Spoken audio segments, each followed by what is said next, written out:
Good morning student, मैं Hardeep Singh Siddhi Vinayak educational trust के study channel पर आपका स्वागत करता हूं। आज का अपना टॉपिक रहेगा राष्ट्रपति की शक्तियां।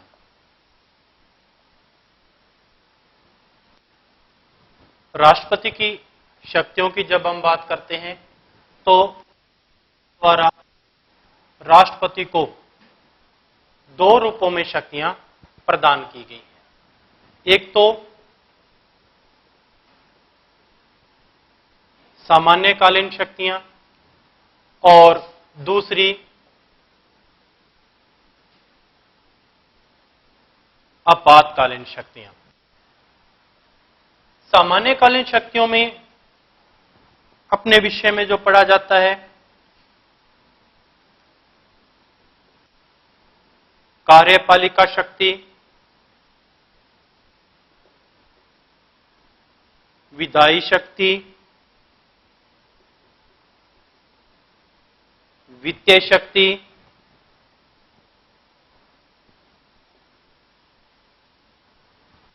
न्यायिक शक्ति,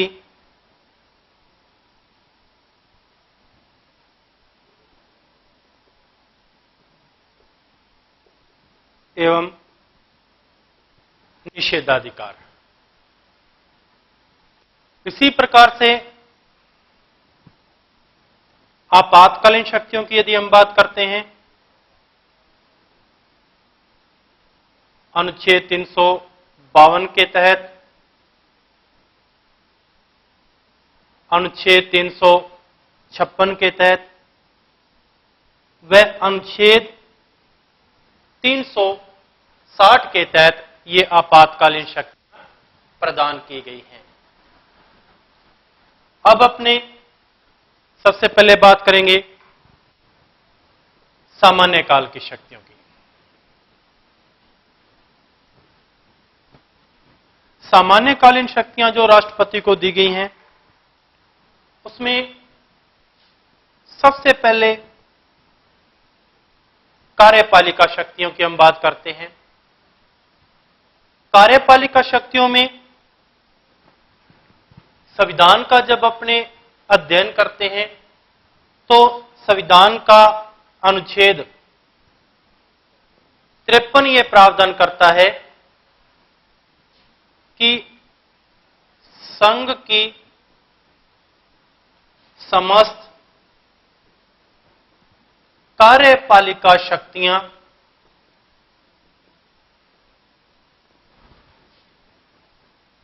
राष्ट्रपति में निहित होंगी।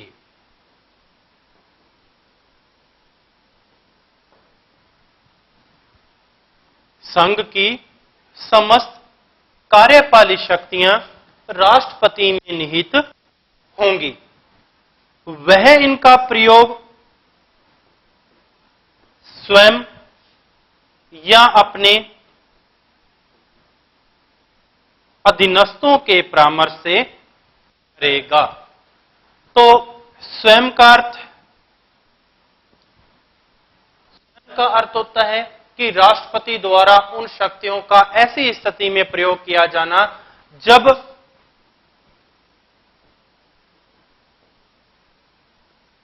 मंत्रिपरिषद कार्य न कर रही हो। और अधीनस्थ का अर्थ ऐसी स्थितियां जब शासन का संचालन मंत्रिपरिषद के माध्यम से होता हो, अर्थात मंत्रिपरिषद को राष्ट्रपति की सहायता के लिए अधीनस्थ के रूप में चुना जाता है। तो ये अधीनस्थ राष्ट्रपति को परामर्श देते हैं और परामर्श के उपरांत राष्ट्रपति कार्यपालिका शक्तियों का प्रयोग करता है। तो कार्यपालिका शक्तियों में हम बात कर सकते हैं तीनों सेनाओं के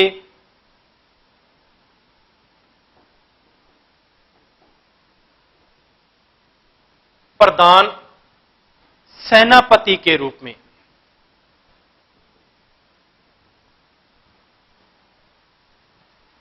राष्ट्रपति को तीनों सेनाओं का प्रधान सेनापति किया गया है। अब तीनों सेनाओं का प्रधान सेनापति होने के कारण तीनों सेनाओं के सेनापतियों की नियुक्ति भी राष्ट्रपति द्वारा की जाती है। यहां कुछ एक और भी नियुक्तियां हैं जो राष्ट्रपति द्वारा की जाती हैं, जैसे कि अनुच्छेद 75। अनुच्छेद 75 के तहत राष्ट्रपति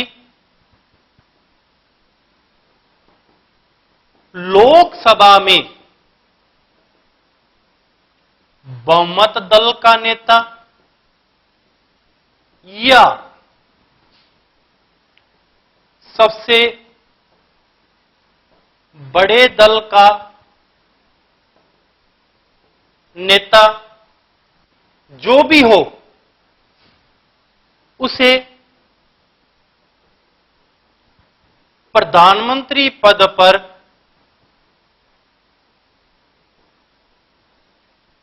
नियुक्त करता है। तो यह प्रश्न कई बार कंपटीशन में पूछा जा चुका है कि प्रधानमंत्री का पद होता है, तो प्रधानमंत्री का जो पद है वो क्या होता है? नियुक्त होता है। प्रधानमंत्री की नियुक्ति के अलावा राष्ट्रपति केंद्र स्तर पर अनेक प्रमुख नियुक्तियां और भी करता है, जैसे अनुच्छेद 315। अनुच्छेद 315 के तहत संघ लोक सेवा आयोग,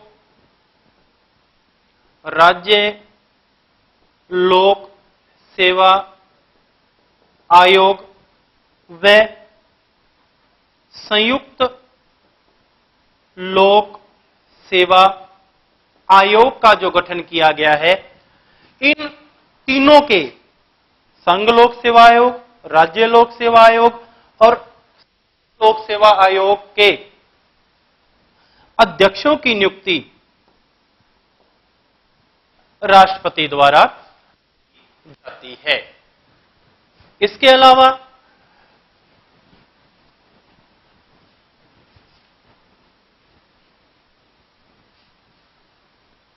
अनुच्छेद 324 के तहत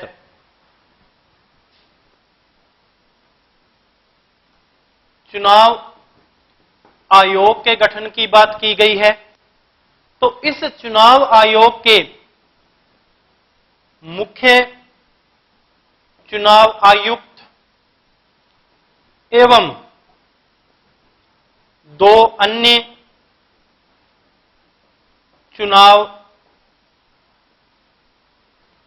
आयुक्तों की नियुक्ति भी राष्ट्रपति द्वारा की जाती है।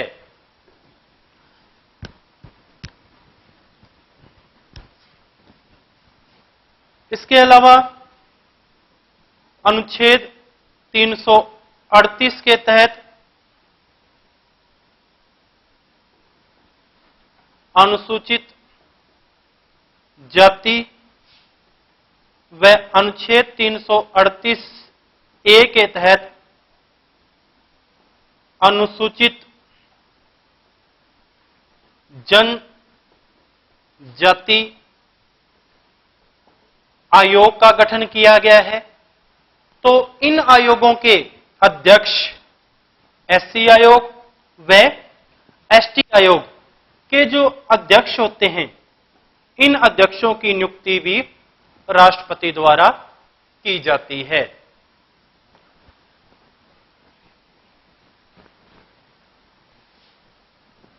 इसके अलावा अनुच्छेद 340, जिसके तहत अन्य पिछड़ा वर्ग आयोग का गठन किया गया है।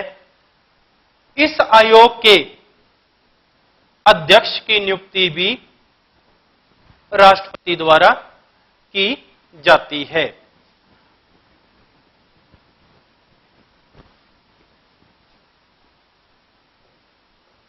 अनुच्छेद 280 के तहत राष्ट्रपति वित्त आयोग का गठन करता है और इस वित्त आयोग के अध्यक्ष की नियुक्ति भी राष्ट्रपति द्वारा की जाती है। इसके अलावा दोस्तों कई और आयोग भी हैं जो राष्ट्रपति द्वारा उनके अध्यक्षों की नियुक्ति की जाती है। इसमें कुछ एक आयोग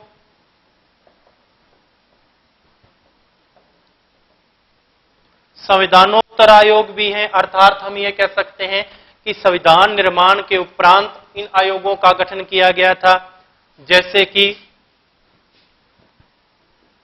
महिला आयोग,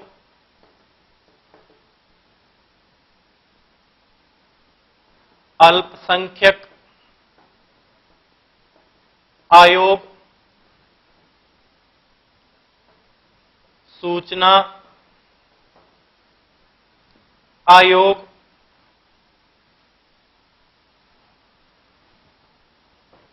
वेतन आयोग, विधि आयोग। तो जो संविधानोत्तर आयोग हैं, इन आयोगों के महिला आयोग, अल्पसंख्यक आयोग, सूचना आयोग, वेतन आयोग, विधि आयोग, इनके अध्यक्षों की नियुक्ति भी राष्ट्रपति द्वारा ही की जाती है। केंद्र के अलावा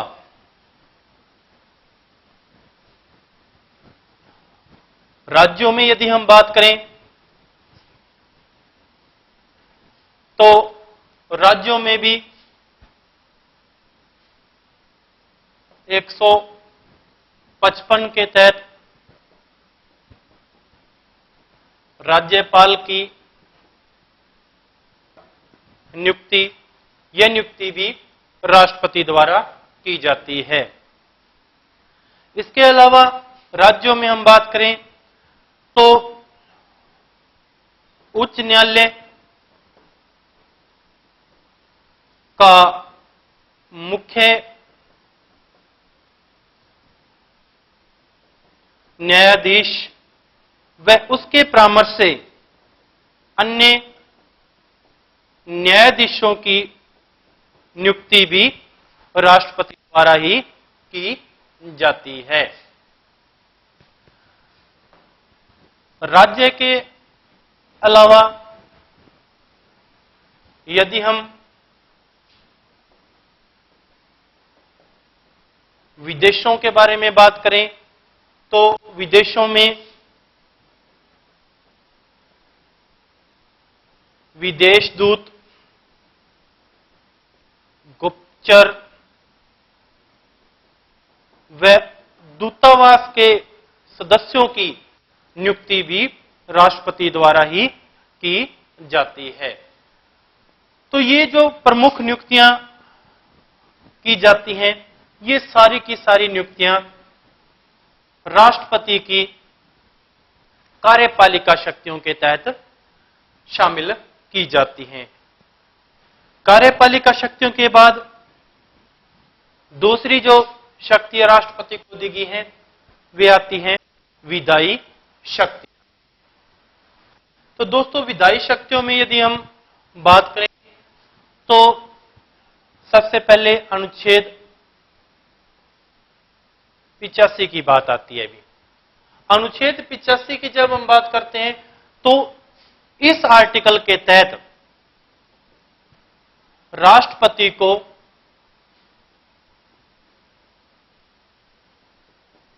लोक सदन को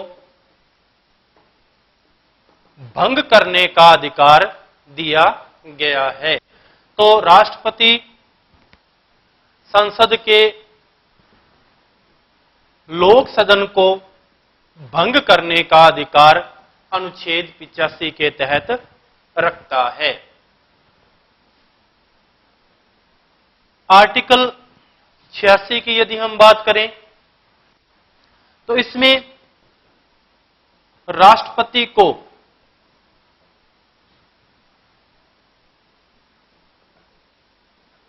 संसद में भाषण करने व संदेश भेजने का अधिकार प्रदान किया गया है। यदि आर्टिकल 87 की हम बात करते हैं तो इस आर्टिकल के तहत राष्ट्रपति